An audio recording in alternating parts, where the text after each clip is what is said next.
मित्रों, अमेरिका की जानिब से इजराइल के वेपन्स बंद किए जाने के बाद एक गुस्सा है इजराइल के अंदर। और वहाँ का मीडिया, वहाँ के इंटेलेक्चुअल्स जो हैं वो कह रहे हैं कि जब हमें सबसे ज़्यादा ज़रूरत थी वेपन्स की, तब अमेरिका ने हमारे वेपन्स बंद किए। लेकिन इजराइल के पास इनफ स्टॉक पाइल मेरे ख्याल से मौजूद है हथियारों का, और अमेरिका ने ये जो वेपन्स उनके बंद किए हैं, I think it's too late. उनको ये काम बहुत पहले कर देना चाहिए था। अभी जो उन्होंने किया है ना, मुकम्मल जब वो तैयार थे इजरायली रफा के अंदर घुसने के लिए, तो उनके पास वेपन्स तो थे, बड़ी तादाद में वेपन्स उनके पास मौजूद है, काफी अरसे तक वो सस्टेन कर सकते हैं इस ऑपरेशन को। तो मेरे ख्याल में अमेरिका ने ये सिर्फ फेस सेविंग के लिए उनके वेपन्स बंद किए हैं, और जरूरत पड़ने पे वो खोल भी सकते हैं। ऐसी कोई बात नहीं, वो खोल भी सकते हैं उसको। तो उनका इजराइल को वेपन्स बंद करना एक तरह से सिंबॉलिकल एक्ट है, और वो सिर्फ अरबों को ये करके दिखा रहे हैं कि देखें हम कंसर्न हैं बड़ा, और हम आपका भी ख्याल रखते हैं, लेकिन प्रैक्टिकली इसकी कोई खास इंप्लीकेशंस नहीं होंगी। अगर इसराइल के ऊपर इसका प्रेशर होता तो शायद वो रफा के अंदर घुसते ही नहीं। वेपन्स ना होने का प्रेशर होता तो घुसते ही नहीं, उनके पास इनफ वेपन्स हैं। लेकिन फिर भी अमेरिका ने चूंकि पॉलिटिकल सिर्फ अपने नीड्स को पूरा करने के लिए ये हरकत की है, तो इस पे इजरायली खुश नहीं है। यरूशलेम पोस्ट इजराइल का बड़ा न्यूज आउटलेट है, इनका अगर आप एडिटोरियल देखिए एक दो दिन पहले का, कि बेट्रोयल ऑफ allies, हमारे साथ जो है वो धोखा हुआ है। US pauses munitions while threatening Israel's security, delaying aid emboldens Israel's adversaries. The US must provide not just military aid but also a clear and consistent message of solidarity. अब देखें, एज आई सेड, इसकी कोई खास जो है ना Israel के ऊपर दबाव इसका बनेगा नहीं, क्योंकि उनके पास इनफ वेपन्स हैं। इसीलिए नेतन्याहू कह रहा है कि कुछ भी हो जाए, हम तो, हमें अगर अपने नाखूनों से भी लड़ना पड़े, ये उसने वर्ड्स किए हैं कि हमें अपने उंगलियों के नाखूनों से भी लड़ना पड़ा तो हम लड़ेंगे, दांतों से लड़ना पड़ा तो भी लड़ेंगे। यरूशलेम पोस्ट कहता है कि we will fight tooth and nail even if alone. Netanyahu pledged to fight Hamas with his fingernails. Biden wants he won't send arms for use in Rafah operation, hostage talks at standstill. अच्छा, ये जो Netanyahu का बयान है, ये सबसे बेहतर तरीके से अगर आपको दिखाऊं तो रशिया का जो आरटी न्यूज आउटलेट है उन्होंने रिपोर्ट किया है। वो कहते हैं, if we have to stand alone we will stand alone, if we need to we will fight with our fingernails, but we have much more than fingernails.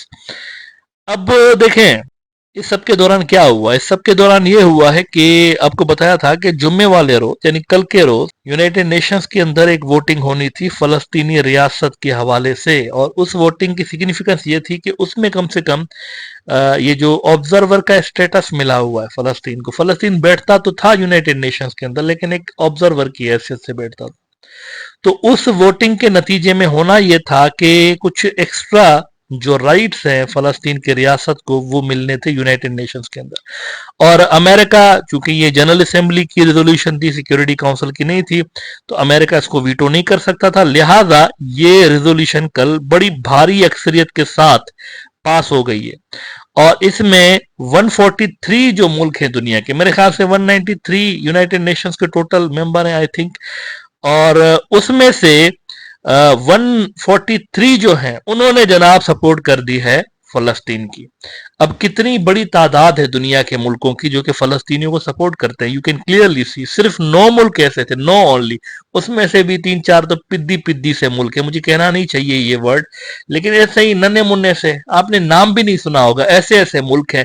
ऐसे ही, यानी इन मुल्कों की सिग्निफिकेंस सिर्फ ये होती है कि इनका वोट काउंट होता है बस। ये अमेरिका के फ्रेंडली है ज्यादातर, ये वाले जो नन्हे मुन्ने से मुल्क हैं, बहुत ही छोटे से मुल्क हैं, हजारों की तादाद, बहुत सारे ऐसे कुछ हजार जिनकी पॉपुलेशन है, लेकिन चूंकि यूनाइटेड नेशंस का वोट है तो इसीलिए इनकी सिग्निफिकेंस है। तो 3-4 तो ऐसे हैं जिन्होंने अपोज किया है, बाकी अमेरिका है और 2-4 और, अर्जेंटीना, वहां पर भी एक अजीबो गरीब किस्म का शख्स प्रेसिडेंट बन गया है, जायनिस्ट है वो भी एक तरह से। मतलब जनरली अर्जेंटीना इतना प्रो इसराइल नहीं रहा, लेकिन यहाँ पर मौजूदा जो सरकार है वहां पर, उसमें एक अजीब सा बंदा आ गया है जो कि प्रेसिडेंट बन गया, तो उन्होंने भी किया है। 3-4 और मुल्क हैं, इसके अलावा बाकी तकरीबन तमाम ऐसे हैं मुल्क जो कि फलस्तीन को सपोर्ट करते रहे।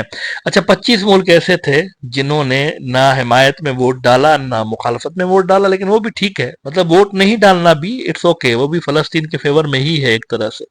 तो 9 सिर्फ मुल्क इसराइल के साथ खड़े नजर आए, 143 मुल्क फलस्तीन के साथ खड़े हुए नजर आए। एज अ रिजल्ट हुआ यह है कि यूनाइटेड नेशंस की जो जनरल असेंबली है उन्होंने एक्स्ट्रा राइट्स दे दिए फलस्तीनी रियासत को, लेकिन उसको फुल फ्लेज रियासत बनने के लिए सिक्योरिटी काउंसिल की हिमायत दरकार होगी। अब सिक्योरिटी काउंसिल के अंदर अमेरिका अभी तक तो वीटो करता रहा है, लेकिन 143 दुनिया के अगर मेंबर कहते हैं मुल्क यूएन के कि फलस्तीन को आप एक फुल फ्लेज रियासत बना दें, तो अमेरिका के लिए भी इसको रिजेक्ट करना इतना आसान होगा नहीं। यरूशलेम पोस्ट ने वहां पर दुखड़े नजर आ रहे हैं, मैंने कहा ना इजरायली मीडिया के अंदर दुखड़े नजर आ रहे हैं। उन्होंने कहा है कि UN security council chooses to appease Hamas over eliminating terrorism, the UN blunders when it imagines that the majority of Israel will condone the destructive design of Hamas terror.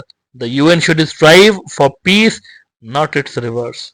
अच्छा, आखिर में आपको मैं जरा नेतन्याहू की वो स्पीच सुनाता हूं जिसमें उन्होंने कहा है कि देखें, जब हम 1948 में बन रहे थे तो अकेले थे, तो उससे पहले भी जब हम अकेले थे, लेकिन हम अकेले लड़ते। इमोशनल किस्म के डायलॉग्स। ग्राउंड रियलिटी ये है कि इजरायलियों को इससे जान छुड़ानी चाहिए, इस बंदे से जान छुड़ानी चाहिए। इसने जो थोड़ी बहुत रिकग्निशन इजराइल को मिली हुई थी वो भी धपड़दूस करवा दी हुई है। मिडिल ईस्ट से तो गया ना, मिडिल ईस्ट तो ओपन हो रहा था इजराइल के लिए। क्या था भाई, 7 अक्टूबर से पहले ओपन हो रहा था मिडिल ईस्ट ना, नॉर्मलाइजेशन हो रही थी, अरब इनको एक्सेप्ट कर रहे थे, दुनिया के बहुत सारे और भी मुल्क इनको एक्सेप्ट करने के लिए कंसीडर कर रहे थे। फलस्तीन का कॉज आहिस्ता आहिस्ता मिट रहा था। अगर आप गौर करें, फलस्तीन का जो कॉज है, फलस्तीनी cause is a powerful cause, उसके ऊपर स्लोली स्लोली धूल चढ़ रही थी। तो नेतन्याहू को चाहिए था कि अगर वो 7 अक्टूबर वाले हमले के बाद कुछ डिफरेंट स्ट्रेटेजी अडॉप्ट करता, दिमाग का इस्तेमाल करता, तो शायद इतना नुकसान नहीं होता उनका। लेकिन उसने ये जो सिविलियंस को इतनी बड़ी तादाद में टारगेट किया हुआ, इतनी बड़ी तादाद में जो हलाकतें हुई हैं, तो उसके बाद लेकिन ये हुआ है कि दुनिया का मूड चेंज हो गया और अब वो दुखड़े सुनाता हुआ नजर आया, इजरायलियों को तसल्ली देते हुए नजर आ रहा है कि डोंट वरी, हम जो है फेस करेंगे, तो हम अकेले लड़ेंगे, दांतों से लड़ेंगे तो नाखूनों से लड़ेंगे। ये इसकी स्पीच सुनी है आखिर में, जिसमें वो अपने मुल्क के लोगों को तसल्ली देता हुआ नजर आ रहा है। 80 years ago, in the Holocaust, the Jewish people were totally defenseless against those who sought our destruction. No nation came to our aid. Today, we again confront enemies bent on our destruction. I say to the leaders of the world, no amount of pressure, no decision by any international forum will stop Israel from defending itself. As the Prime Minister of Israel, the one and only Jewish state, I pledge here today from Jerusalem on this Holocaust Remembrance Day, if Israel is forced to stand alone, Israel will stand alone. But we know we are not alone, because countless decent people around the world support our just cause.